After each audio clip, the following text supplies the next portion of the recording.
We had to take kids down into basements and clean up human shit. It's The Real News. I'm Varna Noor in Baltimore, where officials and advocates have been digging into some serious shit.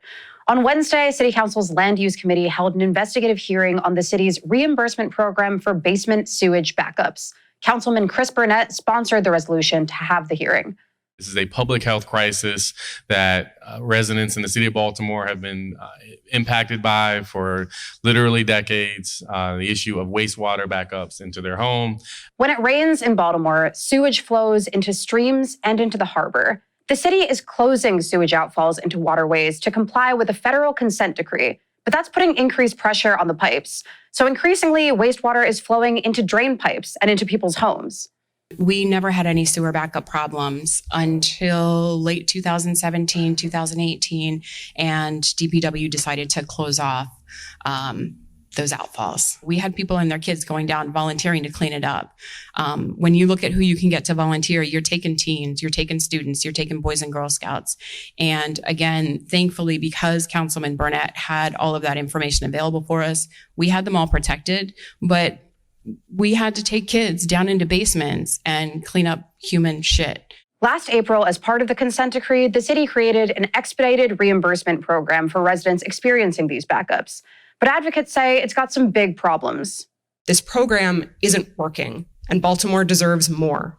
From April 2018 to March 2019, over 4,500 people reported backups, but fewer than 80 submitted applications for reimbursement, and of those, only 10 were accepted. That means of the $2 million that DPW could have put into reimbursing residents, they've spent under $15,000. And the city council wanted to know why.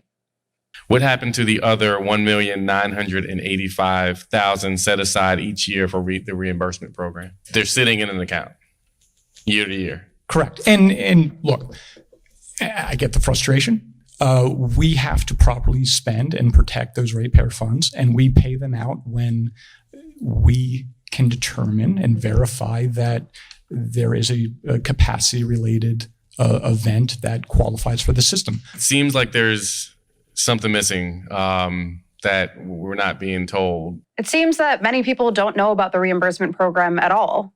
At some point, you should be the ones going, there's something wrong with this, that we know we've got over almost 5,000 backups and we only have 100 applications. What's going on?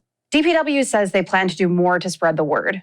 And make sure this information gets in the hands of those individuals who are having backups or who have not had a backup but could possibly be subject to one.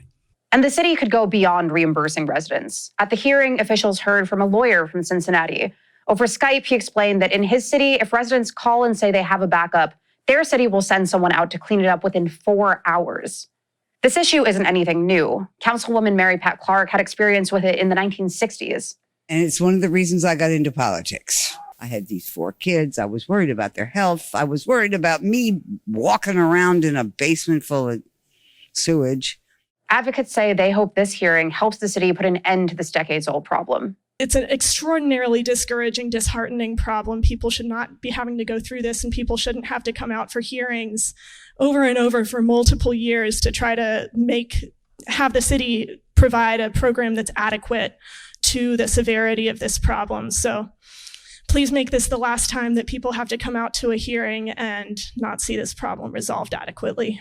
For The Real News with Taylor Hebden, I'm Varna Noor.